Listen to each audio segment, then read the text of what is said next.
Quando era pequeno, por volta dos 8 anos de idade, eu ficava ansioso esperando o final da tarde, na esperança de que meu tio aparecesse para uma roda de conversa com minhas tias, meu pai e minha mãe. Cada um tinha uma experiência com alguma assombração, algum conto que chegara até eles de alguma forma, seja pelos seus avós, pais ou apenas uma conversa fiada mesmo. Ah, eu adorava escutá-los, embora à noite me arrependesse totalmente de tê-los ouvido. Minha mente era minha pior inimiga, mas na semana seguinte eu estaria lá novamente, ansioso pela próxima história. No entanto, um conto em particular me marcou. Era uma tardezinha rotineira de conversa, na qual todos se juntavam, e meu pai resolveu compartilhar conosco uma experiência jamais contada antes.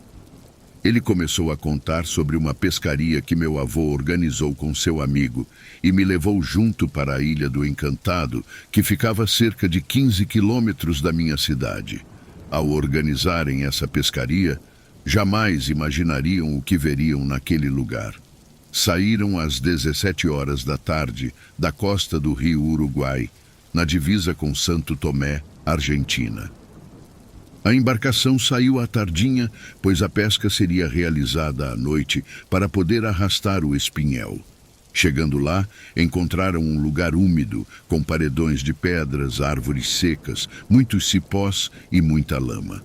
Notei que ao descer da embarcação havia várias pegadas naquele barranco, como chinelos, botas e pegadas humanas descalças. Eram marcas feitas com pressa, mas como era um lugar cheio de lamaçal, não liguei. Tudo o que importava era estar lá em uma pescaria com meu pai. A minha primeira pescaria seria uma aventura para um garoto de 12 anos como eu. A noite foi caindo e já estávamos instalados em nosso acampamento. Eu ouvia sussurros de corujas, a brisa que vinha do rio era fria e causava arrepios. Meu pai acendeu uma fogueira e estávamos conversando, aguardando a meia-noite para recolher o espinhel. Então, de repente, ouvimos um grito, um berro como um clamor por socorro, um gemido de dor. Eu não conseguia acreditar no que estava ouvindo. Houve um silêncio e eu fiquei congelado. Vi meu pai e seu amigo olhando na direção do som. Orestes, que estava sentado à minha frente, levantou-se para sair à procura de alguém que precisasse de ajuda após aquele grito horrível. Ouvi a voz do meu pai dizendo: "Orestes, olhe! Deus, eu me arrependo tanto de ter olhado na direção daquele matagal para onde meu pai apontava." Lá estava ela, uma criatura horrível, com cabelos grisalhos longos, olhos totalmente brancos, pele escura e seca como a de um cadáver. Ela carregava uma corrente em uma mão e na outra, um cadáver que parecia ser de um bebê, mas sem cabeça. Imediatamente meu pai me pegou pela mão e me colocou na embarcação. Orestes ficou congelado, mas meu pai voltou e o puxou. Literalmente, abandonamos o acampamento. Minhas costas e pernas doíam, minhas mãos estavam rígidas. Quando finalmente consegui me virar e olhar pela janela, lá estava ela à beira do rio, gritando por socorro. Meu pai fechou a janela rapidamente, como se estivesse tentando de alguma forma me poupar do que seria uma aparição jamais esquecida. Meu pai e Orestes prometeram a si mesmos que nunca mais voltariam a esse lugar. Por muitas noites, eu não consegui dormir, lembrando daquele rosto. Hoje, porém, me pergunto, quem era aquela infeliz mulher? Uma aparição demoníaca? Uma alma amaldiçoada? Ou uma bruxa? O que eu tenho certeza é que ela está lá, à espera de mais pescadores que tenham a infeliz ideia de pescar no Encantado.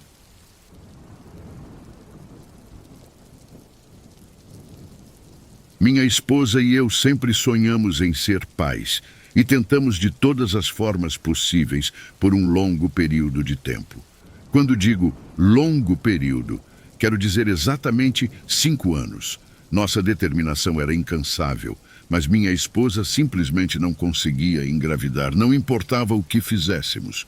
Há alguns meses, começamos a aderir a práticas religiosas de todos os tipos, desde simpatias até promessas de oração, na esperança de realizar nosso desejo mais profundo. No entanto, nenhum dos métodos que tentamos parecia dar resultado. Diante disso, decidimos que era hora de procurar ajuda médica.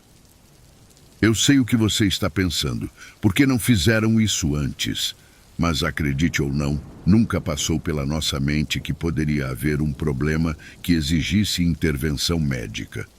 No entanto, após consultas e exames, descobrimos que o problema estava em mim. Eu era estéril e essa notícia nos abalou profundamente. Minha esposa chorou durante dias e eu me senti impotente ao vê-la tão triste.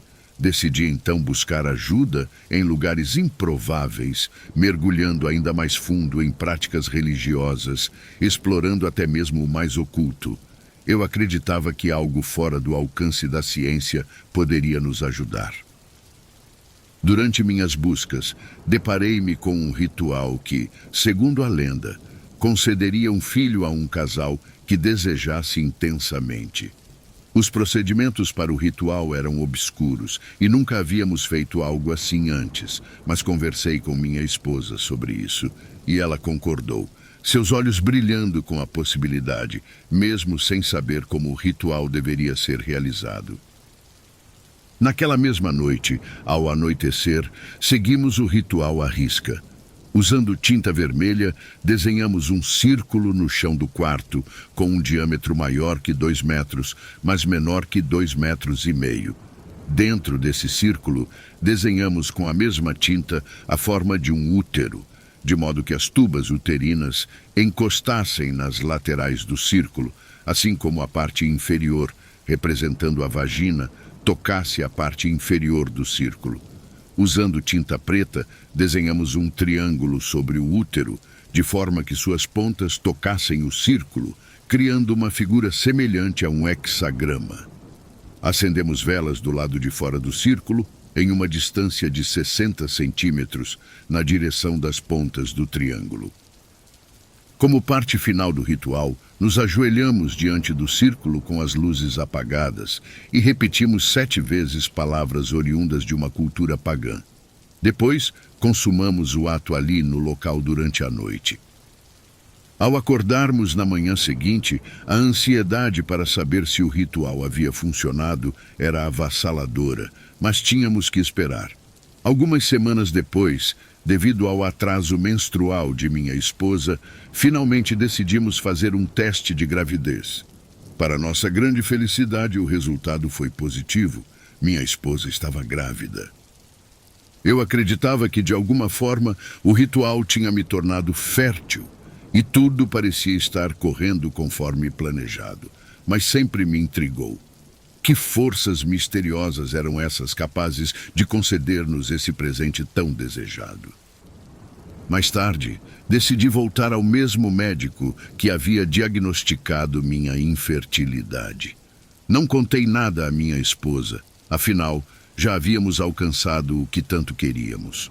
O médico, ao saber que minha esposa estava grávida, pediu que eu repetisse os exames para verificar se havia ocorrido algum erro anteriormente. Os dias se passaram e, em uma tarde de um fim de semana, eu estava na cozinha tomando uma xícara de café quando recebi um e-mail em meu celular da clínica. Fingi não dar importância antes de abrir e verificar o resultado do teste repetido. Enquanto minha esposa estava na sala, acariciando a barriga com carinho, abri o e-mail e me deparei com a revelação chocante. Eu ainda era estéril. Fiquei indignado e, sem pensar, declarei em voz alta: "Isso é impossível. Eu não sou estéril, minha esposa está grávida."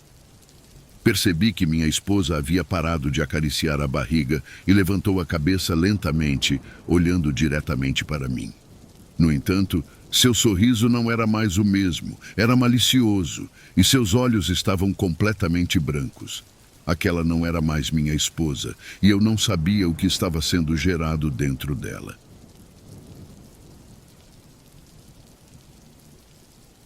Era o ano de 1960, uma época em que as estradas eram de terra batida e as viagens a cavalo eram a única opção para um homem em busca de emprego.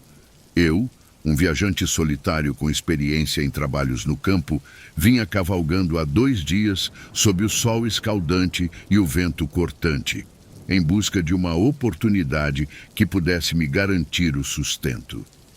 Minha jornada me trouxe até a cidade de São Borja, cujas ruas de paralelepípedos e casas antigas pareciam ter parado no tempo. Naquela noite, enquanto me aproximava de São Borja, o céu se tingia de tons alaranjados e o crepúsculo anunciava a chegada de uma noite estrelada. Porém, antes de alcançar a cidade, cruzei com algo que fez meu coração gelar: um cemitério, um lugar que parecia carregar consigo uma atmosfera pesada e sombria. O cemitério estava situado sob as sombras de árvores antigas. Suas lápides de pedra contavam histórias de vidas passadas e tinham sido erguidas após a histórica Guerra do Paraguai, travada em 1865. As sepulturas, algumas já cobertas pelo musgo do tempo, testemunhavam o passado sombrio daqueles tempos. Por algum motivo inexplicável, minha mão direita começou a tremer involuntariamente enquanto eu atravessava o cemitério. Foi então que, no meio da noite escura e silenciosa, meus ouvidos captaram um som triste e angustiante: o choro de uma criança. O choro ecoava suavemente, como se a criança estivesse perdida e desamparada. Corri na direção do choro e logo encontrei uma criança, embalada pelas sombras do cemitério. Seus olhos estavam marejados de lágrimas e ela não olhava diretamente nos meus olhos. Sem pensar 2 vezes, coloquei-a na garupa do meu cavalo e a cobri com uma manta que eu carregava no alforge. Segui galopando pela estrada, esperando encontrar a cidade de São Borja o mais rápido possível. No entanto, à medida que a criança se acalmava, suas palavras sussurradas começaram a perturbar minha mente. "Eu tenho olhos, eu tenho garras, eu tenho dentes", disse a criança com uma voz distorcida.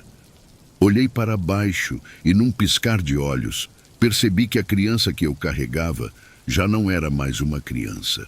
Uma sensação de horror percorreu meu corpo quando eu vi o que estava ali comigo.